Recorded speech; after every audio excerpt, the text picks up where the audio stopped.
వాటిని మన కళ్ళారా చూసి ఇంత ఘోరాతి ఘోరమైనటువంటి ప్రభుత్వంలో ఉన్నామా అని మాతో పాటు రాష్ట్రంలో ఉన్నటువంటి అటు మహిళలైతేమి, బిడ్డలైతేనేమి, తల్లులైతేనేమి అందరూ బాధపడుతున్నటువంటి పరిస్థితులు ఇవాళ చూస్తున్నాం. ఇప్పుడు హోంమంత్రి మన అనిత గారు మసిపూసి మారేడికాయ చేయడం అనేది ఆమెకి వెన్నతో పెట్టినటువంటి విద్య. ఎందుకు నేను ఈ మాట అంటున్నాను అని అంటే, ఏదైతే సాయి కృష్ణ హత్య విషయంలో అంటే ఆ లాక్ ఆఫ్ డెత్ జరిగినటువంటి విషయం కోసం ఈవిడ తప్పించుకోవడానికి చాలా తెలివిగా సీఎని సస్పెండ్ చేస్తున్నాము అని చెప్పి మాట్లాడుతున్నారు. సీఎని కాదు సస్పెండ్ చేయాల్సింది.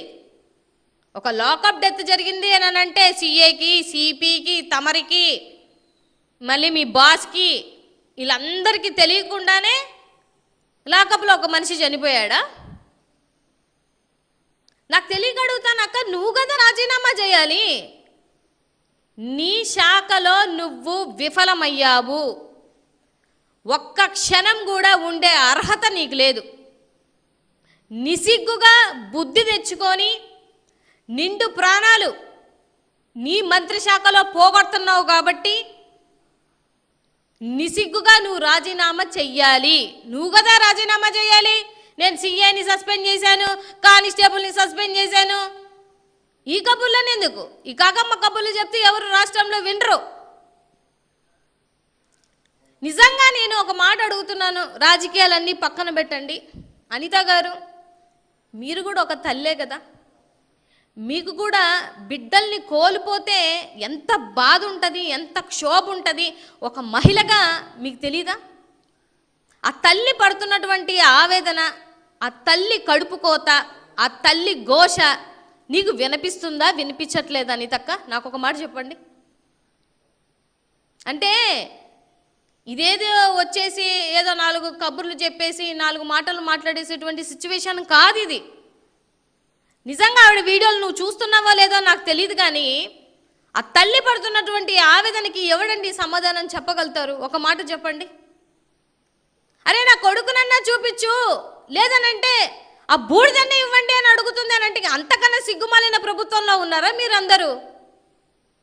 నేను ఎక్కడా చూడలేదు. ఏ రాజకీయ పార్టీలు కానీ ఇన్ని సంవత్సరాల రాజకీయ చరిత్రలో బిడ్డలు చచ్చిపోతే బిడ్డల్ని చూపించండి, లేకపోతే బూడిద ఇవ్వండి అనేటువంటి ప్రభుత్వంలో మీరున్నారు అని అంటే ఎందుకు మీ పదవులు రాజీనామా చేసి పడేయండి. మీకు చేత కాకపోతే రాజీనామాలు చేయండి. మళ్ళీ నిసిగ్గుగా వచ్చి మేము ఈ ర్యాంకులో ఉన్నాం, ఆ ర్యాంకులో ఉన్నాం. ఏ ర్యాంకులో ఉన్నావు? చిట్ట చివరి ర్యాంకులో ఉన్నావు. టాప్ 3లో లేవు, టాప్ 5లో లేవు, టాప్ 10లో లేవు, టాప్ 50లో కూడా లేవు. అంటే బ్రతుకులతోటి పేదోడి ప్రాణం ఎంత అలుసంటే ఇవాళ మీరు మాట్లాడుతున్నారు కేసులు ఉన్నాయి.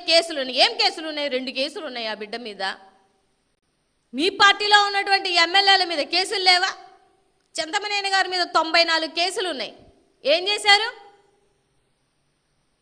ఇప్పుడు ఆయన్ని లాకప్ డెత్ చేయగలుగుతారా? ఒక సర్వేలో దగ్గరగా 79% ఎమ్మెల్యేలు క్రిమినల్స్ అని తేల్చింది. ఏది? మీ కూటమి ప్రభుత్వంలో ఉన్నటువంటి ఎమ్మెల్యేలు, మంత్రులు. మరి మీరందరూ లాకప్ డెత్కి అర్హులేనా? అంటే పేదోడికి ఒక న్యాయం, డబ్బున్నోడికి ఒక న్యాయం. మీకు పదవులు వచ్చి అధికార మదం నెత్తికెక్కిన తర్వాత అసలు లాకప్ డెత్తే దారుణం. దాన్ని మళ్ళీ చంపేసి, కాల్చేసి, బూడిద తీసుకెళ్ళి మళ్ళీ కలిపేశారు అని అంటే ఎంత అధికార మదంతో మీరు ఈ పనులు చేసి ఉంటారండి? అసలు ఆ ఫోటోలు చూసినా, కన్న తల్లి ఆవేదన చూసినా ఒళ్ళంతా ఒకలాంటి ఫీలింగ్ వస్తుంది. అంత బాధ కలుగుతుంది ఎవరికైనా. మన హోంమంత్రి అనితకి మాత్రం అబ్బే చీమ గుట్టినట్టు కూడా లేదు ఆమెకి. ఆమె రిప్లైలు కూడా చూడండి ఎట్లా ఇస్తుందో. ఏదో నా ఇంట్లో కాదు కదా జరిగింది, ఎవరికో కదా, ఎవరో ఆడబిడ్డకి కదా. మధ్యలో ఈ బ్రోకరిజం చేశాడంట ఓ పెద్ద మనిషి 50 లక్షలకి సెటిల్మెంట్. జనసేనకు సంబంధించినటువంటి ఇన్ఛార్జి అరెస్ట్ చేశారా? యాక్షన్ తీసుకున్నారా? ఏం ఆయన ఎందుకు వదిలేశారు? సీఎం మీద ఎందుకు పడ్డారు? మొత్తం ఉన్నటువంటి ఆ రోజు సంఘటనలో ఉన్న వాళ్ళందరినీ సస్పెండ్ చేయండి, చేసి తమ రాజీనామా చేయండి. అప్పుడు జనాలు కాస్త కాకపోతే కాస్తైనా మిమ్మల్ని హర్షిస్తారు. సర్లే, చేసిన తప్పుకైనా క్షమాపణ కోరుకుంటూ ఇలాగన్నా రాజీనామా చేసిందేనని. రాజకీయ చరిత్రలో నీలాగా దరిద్రంగా హోంశాఖలో చేసినటువంటి ఏ మహిళ లేడు, ఏ మంత్రి లేడు. ఇది మాత్రం నువ్వు చరిత్రలో నిలుపుకుంటావు. ఇంకోటి ఏంటి చెప్తుందంటే ఉక్కు పాదం మోపుతుందంట. గంజాయి మీద తమరు ఏ పాదం మోపుతున్నారో అందరికీ తెలుసు. వీళ్ళు మోపేటువంటి పాదాలు ఎటువంటి అంటే అమాయక యూత్ని ఏదో వాళ్ళు చిన్న కేసులలో వాటిలలో ఇరుక్కుంటారు. ఇరుక్కొని వీళ్ళే తీసుకెళ్ళి డ్రగ్స్ వాళ్ళకి అప్పచెప్పేసి ఆ డ్రగ్స్ వీళ్ళే పట్టించారని చెప్పేసి ఇదిగో రోజు రోజుకి వీళ్ళని హరాస్మెంట్ చేస్తే కొంతమంది సూసైడ్ చేసుకుంటున్నారు. లేదంటే మీరు లాకప్ డెత్ చేసేసి మేము ఉక్కుపాదం మోపుతున్నామంటే ఇది ఒక కొత్త ట్రెండ్. ఆ నెల్లు వాళ్ళతో సావాసం చేస్తే వాళ్ళు వీళ్ళు అవుతారు అన్నట్టు మంచి మంచి స్క్రిప్ట్లే చేస్తున్నావు అనితక్క. దొరికిపోతావు, కాకపోతే దొరికిపోయావు కూడా ఇన్ఫ్యాక్ట్ చెప్పాలేనంటే. సో మీరు అమాయకుల్ని టార్గెట్ చేసి గాంజాయి ఈ రాష్ట్రంలో ఎక్కడ తిరగట్లేదా? ఎక్కడెక్కడ తిరుగుతుందో మమ్మల్ని చెప్పమంటారా? పట్టుకున్న తర్వాత కూడా ఎంతెంత లంచాలు తీసుకొని వదులుతున్నారో చెప్పమంటారా? అవన్నీ పక్కన పెట్టి ఇవాళ ఒక యువత రీసెంట్గా కూడా ఇందాకే చూశాను నేను వీడియో, ఒక దళిత యువకుడు క్రాంతి, అదే పోలీస్ స్టేషను అదే సిఐ బాధితుడు ఒక సూసైడ్ వీడియో చేసి దగ్గర నెల రోజులు అవుతుంది. ఏం చేస్తున్నావు తల్లి నువ్వు? అంటే నీకు తెలియకుండా జరుగుతుందా? నీకు తెలిసే జరుగుతుందా?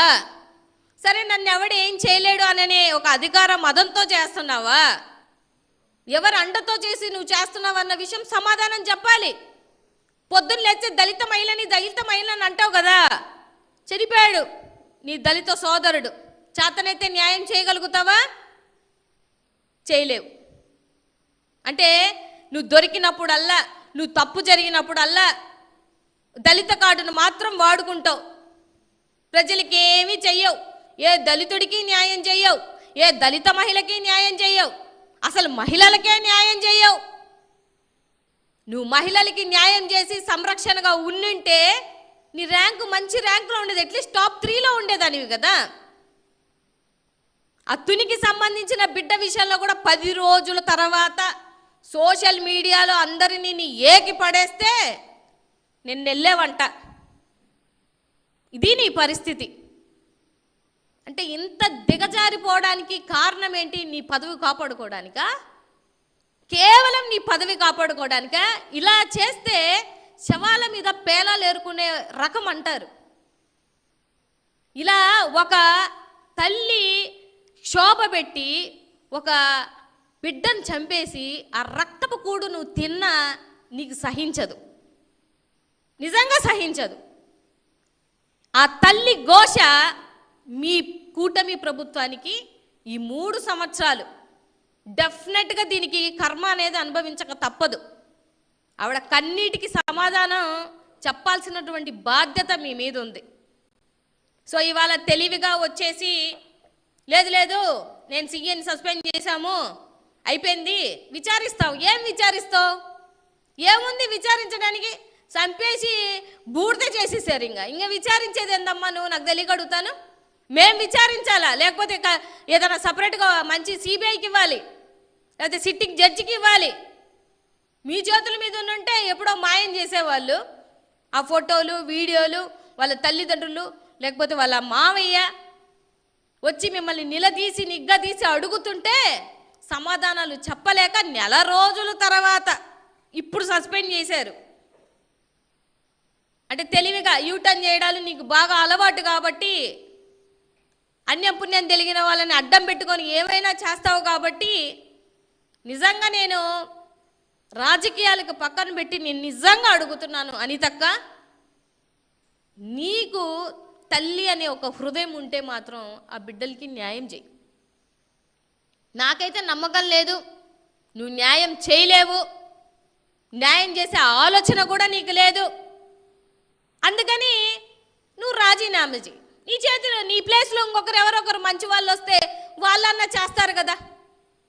అంటే రోజు రోజుకి అడ్డగోలుగా కేకులు అంటే ఎట్లా తెలుసా, ఒక బర్త్డే పార్టీకి కేక్ కట్ చేసిన వాళ్ళకి 3rd డిగ్రీ, కోడి కట్ చేసిన వాళ్ళకి 3rd డిగ్రీలు,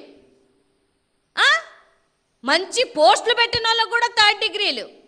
మీరు టార్గెట్లు చేసి నెలల తరబడి వాళ్ళని ఇబ్బంది పెట్టి గోళ్ళు పీకేసి వాళ్ళ మర్మాంగాల మీద దెబ్బలు కొట్టి 5 రోజులు 10 రోజులు 3 నెలల నుంచి వాళ్ళని హింస పెడితే చచ్చిపోక ఏం చేస్తారమ్మా? చచ్చిపోక ఏం చేస్తారు చెప్పు? చాతనైతే తీయండి. సాయి కృష్ణ స్టేషన్కి వచ్చిన రోజు నుంచి ఇప్పటి వరకు ఏం జరిగింది స్టేషన్లో? అన్ని సీసీ క్యామ్స్ ఉంటే మొన్నే సీసీ క్యామ్స్ అన్ని బాగా చేయించాను అన్నావు కదా, ఆ సీసీ క్యామ్స్లో ఏమేమి ఉన్నాయో మొత్తం తీయించు. సిఐ సిపి అలాగే నువ్వు మీ ముగ్గురు కాల్ చీట్లు ఏమేమి మాట్లాడుకున్నారో ఒకసారి బయటికి తీస్తే దొంగలు ఈజీగా తెలిసిపోతారు. సామాన్య ప్రజలు కూడా సలహాలు ఇస్తారు, అవన్నీ తీసుకోండి.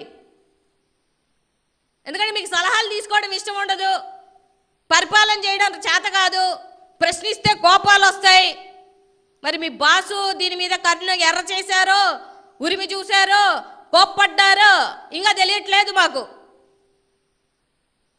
సో ఇంత నిసిగ్గమైనటువంటి పరిపాలనలో ఉన్నారు కాబట్టి అమాయకులు పేదలు వాళ్ళ జోలికి వెళ్ళి మీ పెత్తనం అంటే ఏదో జులుం చూపించినట్టు వాళ్ళ మీద జులుం చూపించడం అనేది అదేం పెద్ద చేతనైన పని కాదు. అనిత గారు, నీకు చేత కాదు. ఈ పదవిలో నువ్వు ఉండడానికి 1% కూడా అర్హురాలివి కాదు. ఏ బిడ్డలకి నువ్వు న్యాయం చేయలేవు, మహిళలకి రక్షణ ఇవ్వలేవు, చిన్న బిడ్డల్ని కాపాడలేవు, చిన్న బిడ్డలు రేపైనా నువ్వు వెళ్ళలేవు, ప్రశ్నించలేవు.